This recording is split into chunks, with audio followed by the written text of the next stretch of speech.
Hello, this is Microphone Media. Please like, subscribe, and share. Thank you. ሰላም ጤና ይስጥልኝ። እንደምን ዋላችሁ እንደምን አደራችሁ በመላው ዓለም ላይ ያላችሁ አድማጮቻችን ሰላም ለእናንተ ይሁን። ይህ ማይክሮፎን ሚዲያ ቁጥር 2 ነው። ለማይክሮፎን ሚዲያ ቁጥር 2 አዲስ ቻናላችን ነው። አድማጮቻችን ሰብስክራይብ ያላደረጋችሁ ሰብስክራይብ አድርጉ፣ ላይክ እና ሼር በማድረግም አበረታቱት። አዳዲስ የሆናችሁ አዲሱ ቻናል ሰብስክራይብ ታደርጋላችሁ፣ የደወል ምልክቷን ተጭናችሁ ኦል የምትለዋን መጫን አትርሱ። ስለዚህ ሁሉ ጊዜ አፕሎድ ባደረግን ቁጥር ወደ እናንተ ኖቲፊኬሽን ወይ ማስታወቂያ እንዲላክላችሁ ከዩቲዩብ ማለት ነው። ለማታውቁት ነው ላላደረጋችሁት ነው የምለው ያለሁት። ኦልሬዲ ላደረጋችሁ ደግሞ ይቅርታ ጠይቃለሁ። ይህንን እያልኩ እንግዲህ ሁሉ ጊዜ ፈረንጆች ምን ይላሉ? ገንዘብ ደስታን አይገዛልህም ይላሉ፣ ሀብት። እውነትም እነዚህ የምታዩዋቸው ያላችሁ ዛሬ ለምንድን ነው ይህንን ያመጣሁላችሁ? ዛሬ አንደኛ እሁድ ነው።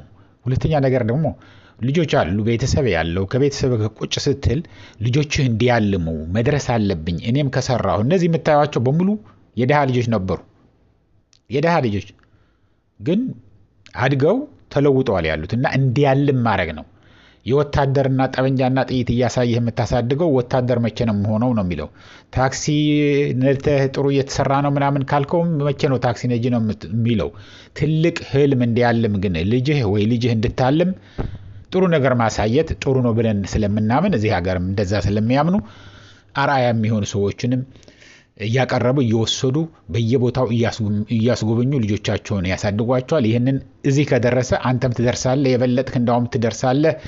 አዋቂ ነሽ፣ ጭንቅላት አለሽ፣ ሁሉም ነገር አለሽ፣ ትደርሽበታለህ እያሉ እያበረታቱ ነው የሚያሳድጓቸው። ስለዚህ ህልማቸው ረጅም ይሆናል፣ ወደ ከዋክብት ይሆናል ህልማቸው። በቃ ማልደርስበት ነገር የለም። ምናልባት ትንሽ ጊዜ ሊፈጅብኝ ይችላል እዛ ለመድረስ፣ ግን ማልደርስበት ጊዜ ሊኖር የማልደርስበት ምክንያት ሊኖር አይችልም ብለው ያልማሉ ማለት ነው።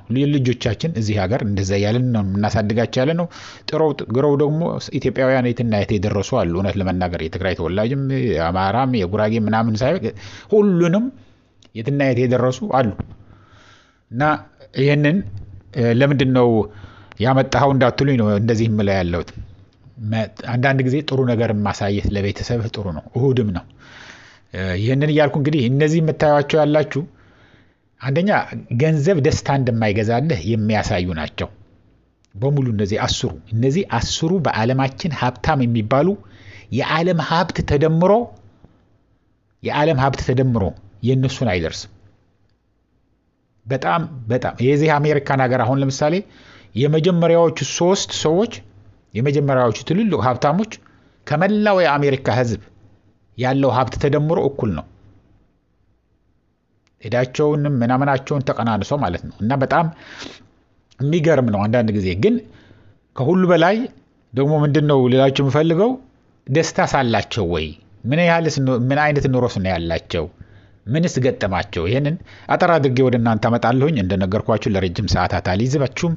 ገፋ ካለ 10 ደቂቃ ነው ከኔ ጋር የምትቆዩ እያልኩኝ አሁንም ላይክ አድርጉትና ሌሎችም እንዲያዩት ተስፋ እንዲይዙ ጥሩ ነገር እንዲያልሙ አድርጓቸው እያልኩኝ እንግዲህ እንደምታዩት ያላችሁ ትልቁ የዓለማችን በነገራችን ላይ በቀን 10-20 ሚሊዮን ዶላር የሚከስሩበት አለ። ምክንያቱም ይሄ ስታክ ማርኬት ወይ አክሲዮን የምንለው ኢትዮጵያ ውስጥ ስለሆነ ሀብታቸው አንድ ጊዜ ከፍ ይላል፣ አንድ ጊዜ ዝቅ ይላል። የጡረታ ገንዘባችንም ኢንቨስት የሚደረገው በምትሰራበት መስሪያ ቤት በአክሲዮን ላይ ነውና ሁሉ ጊዜ ከፍና ዝቅ አለ። ስለዚህ በዛሬዋ ዕለት ያላቸው ሀብት ነው የምነግራችሁ።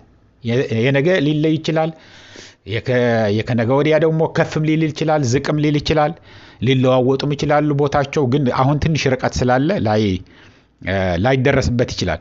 እና ትልቁ ሀብታም ኤሊያን ሞስክ ነው። ኤሊያን ሞስክ ያው ታውቁታላችሁ፣ መጀመሪያ ያለው ነው። ስንት መሰላችሁ ሀብቱ? 433.9 ቢሊዮን ነው። 433.9 ቢሊዮን በዚህ ዓመት ብቻ ወደ 1 ቢሊዮን የሚሆን አትርፈዋል። አንድ ጊዜ ከፍ ሲል አንድ ጊዜ ዝቅ ሲል ማለት ነው። በአንድ ዓመት የዚህ ዓመት እድገት ነው የምነግራቸው ያለው። ዲሴምበር አይደለም የዓመቱ መጨረሻ የሚያሳየኝ ያለው በአረንጓዴ አሮ አድርጎ ወደ 1 ቢሊዮን 71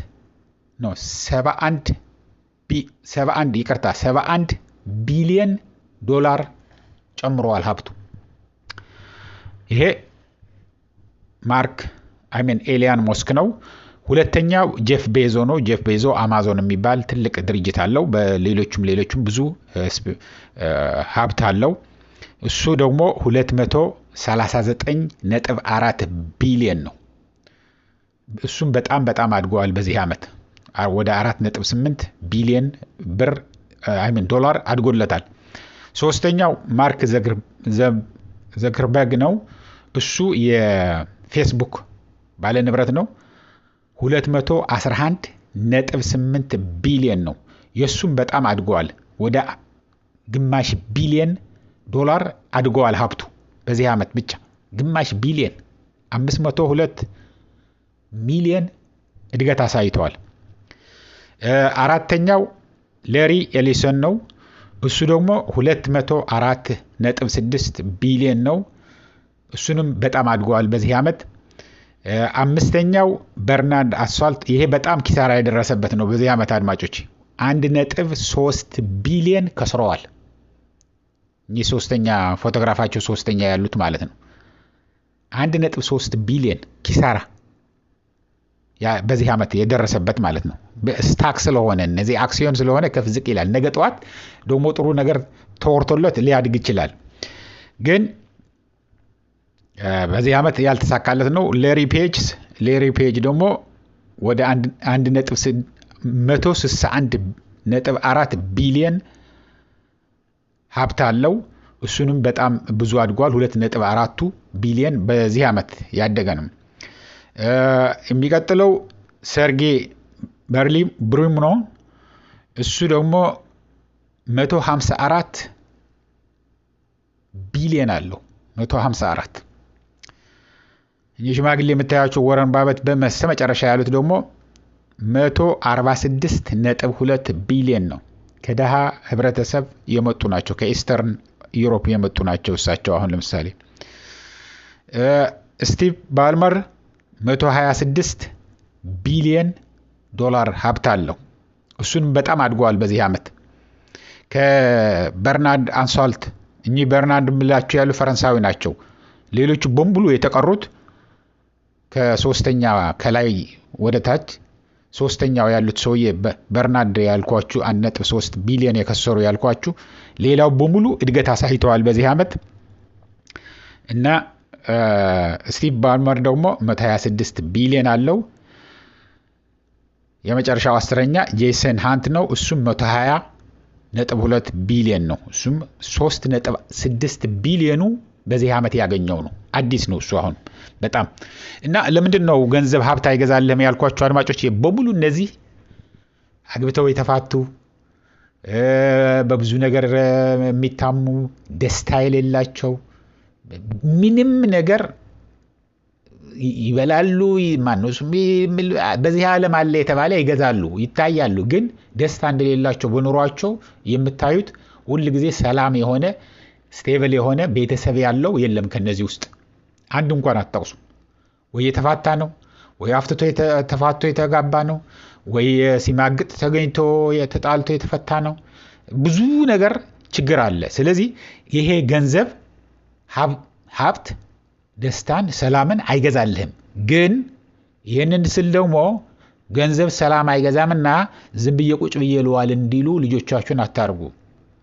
ጥረው ግረው በራስ በየግለሰቡ ይለያያል። በጣም ሀብታም ሆነው በጣም ደግሞ ጥሩ ኑሮ ያላቸው ቤተሰቦቻቸው ለድሃም ሁሉ እየረዱ የሚኖሩ አሉ። አሁን ለምሳሌ ቢልጌት ሀብቱን በሙሉ ይህንን ቢሊዮኖች በሙሉ የነገርኳችሁ ከመሞቴ በፊት ለሁሉም ለዓለም አከፋፍለዋለሁ ብለዋል። ለአፍሪካ ትልቁ እርዳታ የሚያደርግ ቢልጌት ነው። ማይክሮሶፍት ባለቤት ነው ቢልጌት እንደምታውቁት ማለት ነው። እና ሁሉ ጊዜ አድማጮቼ እንደዚህ አይነቶቹ ይጠቅማሉ፣ ያስተምራሉ፣ ለልጆቻችንም አርአያ ሊሆን ይችላሉ የምንላቸውን በጥንካሬያቸው በስራቸው ነው አርአያ የሚሆኑት። ሰርተው ጥረው ግረው የት እንደደረሱ ነው የሚያሳየው። ከዛ በኋላ የራስህን አካሄድ ነው የሚወስነው። ደስተኛ ትሆናለህ አትሆንም የራስህ ጉዳይ ነው የሚወስነው። ግን ጥረህ ግረህ ከሰራህ ግን ማንም ሊከለክልህ አይችልም። ልታድግ ትችላለህ፣ እዛ ልትደርስ ትችላለህ። ይሄንን እያልኩ አሁን እዚህ በቃኛል። እስከሚቀጥለው ጊዜ ድረስ ሰላም፣ ደህና ዋሉ፣ ደህና አደሩ። ቻው